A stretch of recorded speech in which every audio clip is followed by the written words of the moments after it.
Salam sejahtera dan salam sejahtera sayang bersama saya Janet Bennett. Berita utama, Premier Sarawak Datuk Petinggi Tan Sri Dr. Abang Abdul Rahman Zahari Tun Datuk Abang Openg mengulangi pendirian tegasnya untuk tidak membenarkan parti dari Semenanjung bertapak di Sarawak. Katanya budaya yang dibawa parti dari Semenanjung itu tidak sesuai dengan kemajukan rakyat di Sarawak dan dikhawatiri menjejaskan keharmonian rakyat di negeri ini.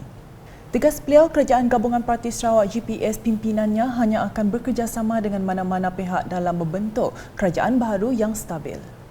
Sebab saya ngata budaya Melaya jangan dibawa ke Sarawak. Parti Melaya jangan sekali bertapak di Sarawak. Minta maaf saya kalau ada orang Melaya situ.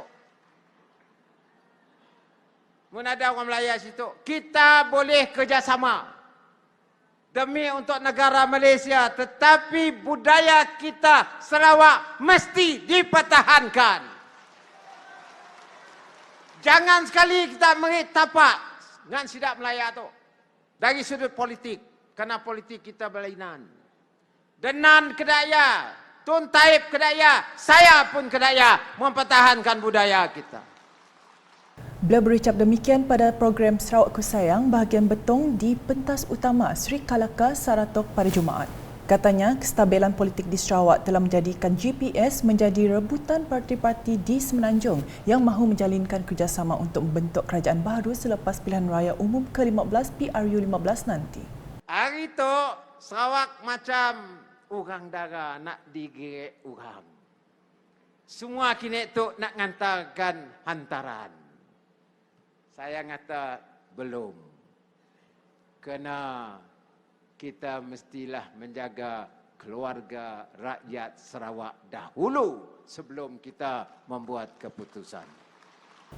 Sementara itu, Premier Sarawak memberitahu penubuhan Agensi Pembangunan Bahagian Betong BDDA menjadi platform untuk melaksanakan pembangunan infrastruktur di seluruh kawasan Betong. Katanya sejumlah 1.5 bilion ringgit telah diperuntukkan kepada BDDA yang dipengerusikan Timbalan Premier Sarawak Datuk Ahmad Douglas Ugambas. Di sini kita ada apa disebut sebagai Betong Division Development Agency BDBA dan itu dipengerusikan oleh Datuk Ahmad Douglas dengan seluruh wakil rakyat yang ada di bahagian Betong, dengan residennya, dengan DO-nya dalam jawatan tersebut. Jadi, wakil rakyat kita tahu siapa apa diminta orang kebah. Orang grassroots, akar umbi, dibawa ke atas dan dibangunkanlah projek-projek yang dikenaki oleh rakyat. Dananya saya beri 1.5 bilion ringgit. Tambahnya lagi, Kerajaan Sarawak juga bercadang mewujudkan lebih banyak skim pembesaran kampung di kawasan Dewan Undangan Negeri Dun Kalaka, Krian dan Kabong mengikut kaedah baru dengan kos menembok, memasang elektrik dan bekalan air yang ditanggung sepenuhnya Kerajaan GPS. Masuk Kabong. Kabong nak mula SPK baru dah. Di Kabong, nimbok, masak elektrik air dengan api tanggung GPS. Siapa bayar? Dia juga dengan kerkah. Dia juga dengan krian. Kalau kita mula perumahan baru. Saya berani cakap tu kerana Alhamdulillah rezeki ada. Kita kongsi dengan rakyat rezeki. Dalam perkembangan lain, Datuk Petinggi Tan Sri Abang Zahari telah meluangkan masa menyempurnakan Majlis Perasmian Masjid Al-Mutadin Daerah Saratok. Terdahulu beliau bersama Div-Div Kenamaan dan warga Saratok menunaikan solat Jumaat yang dipimpin oleh Imam Besar Negeri Sarawak, Sahibul Fadilah Datuk Mustafa Kamal Ahmad Fauzi. Berita seterusnya, Kerajaan Gabungan Parti Sarawak GPS akan memastikan kesinambungan pembangunan di negeri ini, khasnya kawasan luar bandar bagi menjamin kesejahteraan masyarakat tempatan. Menurut Premier Sarawak, Datuk Petinggi Tan Sri Dr. Abang Abdul Rahman Zahari Tun Datuk Abang Openg, masih banyak yang perlu dilakukan untuk memberi keselesaan kepada penduduk luar bandar. Bekalan elektrik, bekalan air, jalan raya dan internet bukan tidak ada, tetapi belum mencukupi. Pada 5 tahun kebelakangan ini, banyak peruntukan yang telah dibelanjakan untuk menyediakan bekalan air dan bekalan elektrik. Beliau berkata demikian menerusi teks ucapan yang dibacakan oleh Menteri di Jabatan Premier Sarawak, Datuk John Sikitayai dalam program Sarawak Kesayang 2022 di Dewan Sukan Tatau pada Jumaat. Ujar Datuk Patinggi Tan Sri Abang Zohari lagi, kerajaan GPS di bawah pimpinannya mampu menyediakan dana yang diperlukan untuk aktiviti pembangunan kerana pendapatan Sarawak telah meningkat hasil daripada pengenaan cukai jualan SST ke atas produk-produk petroleum. Selain itu, Sarawak juga mempunyai sumber dana alternatif. Bank Pembangunan Sarawak yang dipanggil DBOS untuk mempercepatkan pembangunan infrastruktur di seluruh negeri ini. Misalnya, kawasan Hulu Rajang di bawah URDA yang diperuntukkan 1.5 bilion untuk membina jalan raya dan menyediakan kemudahan-kemudahan lain. Dalam perkembangan lain, pengerusi GPS itu berpendapat kemenangan 76 kerusi daripada 82 kerusi bagi GPS dalam pilihan raya negeri ke-12 PRN 12 Sarawak yang lepas adalah tanda sokongan dan kepercayaan rakyat terhadap gabungan tersebut untuk mentadbir negeri ini dengan baik. Jelasnya, kerajaan GPS adalah sebuah kerajaan yang berupaya menentukan kestabilan politik di Sarawak dan mempunyai perancangan yang rapi untuk membangunkan Sarawak sehingga mampu menjadi negeri maju berpendapatan tinggi menjelang tahun 2030. Sementara itu, kerajaan Sarawak bebas untuk menentukan hala tuju negeri ini mengikut kehendak dan inspirasi rakyat Sarawak. Kata pengerusi Gabungan Parti Sarawak GPS, ini kerana GPS tidak terikat dengan mana-mana parti seperti masa dahulu ketika berada di bawah Barisan Nasional BN. Mengambil contoh dalam pilihan raya umum ke-15 PRU15 ini, beliau memberitahu GPS kini mempunyai kebebasan untuk menentukan calon-calonnya tersendiri.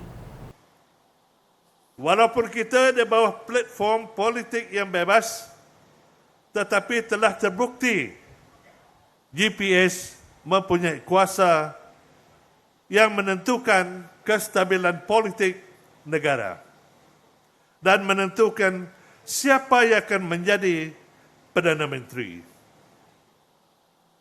Ketika politik negara menghadapi pergolakan, Tan Sri Muhyiddin Yassin dan Datuk Petinggi Ismail Sabri telah diangkat menjadi Perdana Menteri kerana sokongan kerajaan GPS. Tambah Datuk Patinggi Tan Sri Abang Zohari lagi, kuasa penentu Sarawak telah membawa kestabilan kepada negara. Dan GPS boleh bergabung dengan platform politik lain yang ikhlas ingin membantu untuk membangunkan Sarawak dan menghormati hak kita seperti yang termaktub dalam Perlembagaan dan Perjanjian Malaysia 1963 atau MA 63. Dalam pada itu, beliau menyeru masyarakat Selangor khasnya untuk memberi sokongan kepada calon GPS Edwin Bata demi membawa pembangunan ke kawasan tersebut. Terdahulunya, pengundi 18 tahun perlu menunaikan tanggungjawab dan hak mereka dengan bijak untuk memilih kerajaan yang akan mentadbir negara ini. Calon Gabungan Parti Sarawak GPS Parlimen Santubong Datuk Seri Nancy Sukri berkata setiap undian merupakan tindakan ke arah kestabilan politik negara yang akan memberi impak kepada pendidikan dan ekonomi.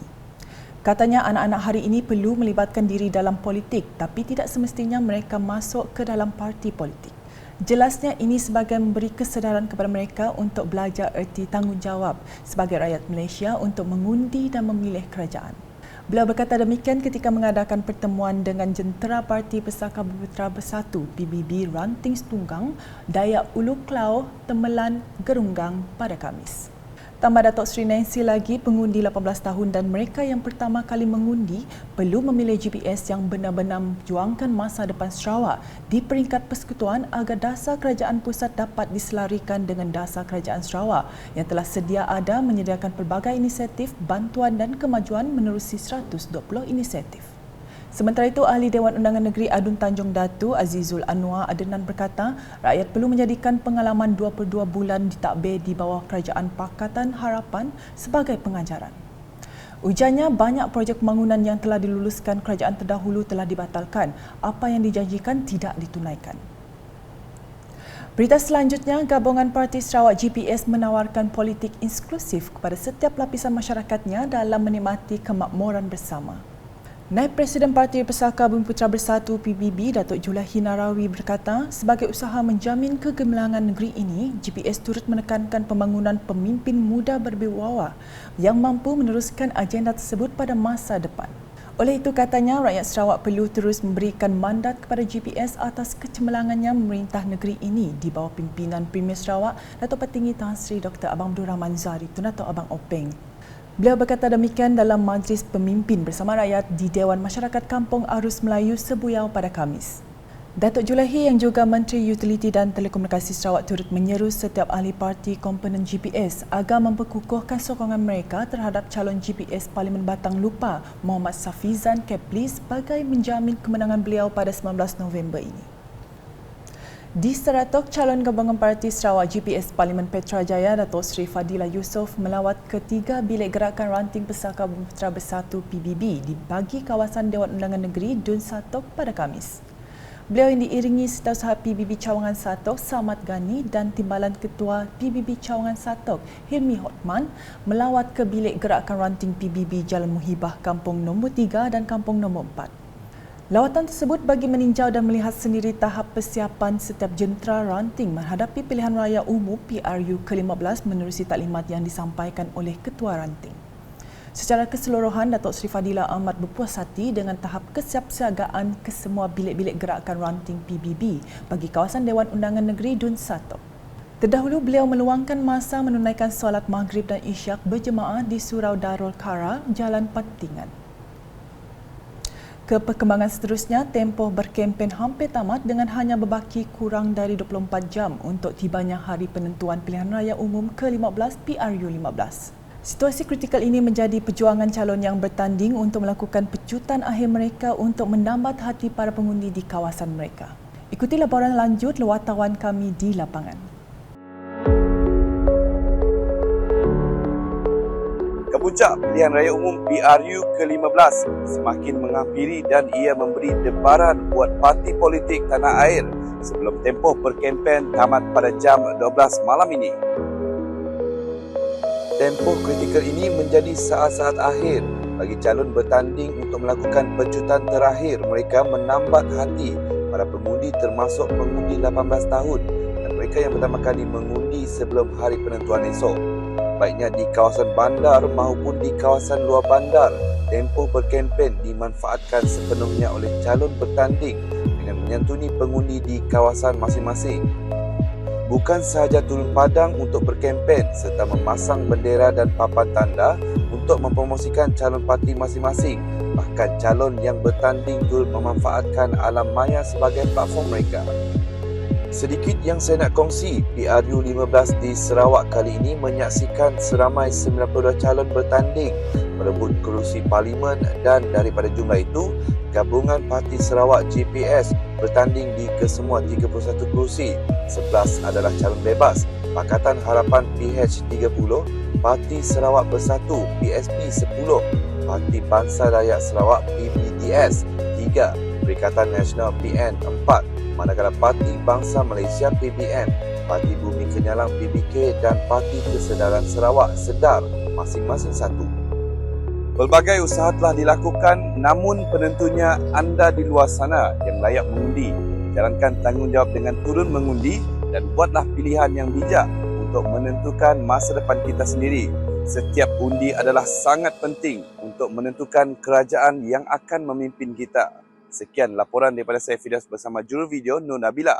Kembali ke studio.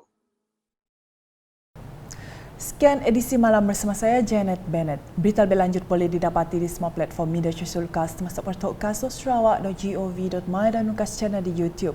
Sebelum mengakhiri buletin UKAS, jangan lupa tunaikan tanggungjawab anda sebagai rakyat dengan turun mengundi esok hari 19 November 2022 di semua pusat pengundian di kawasan anda. Undi anda adalah penentu masa depan negara. #Menjawab Fakta, salam UKAS.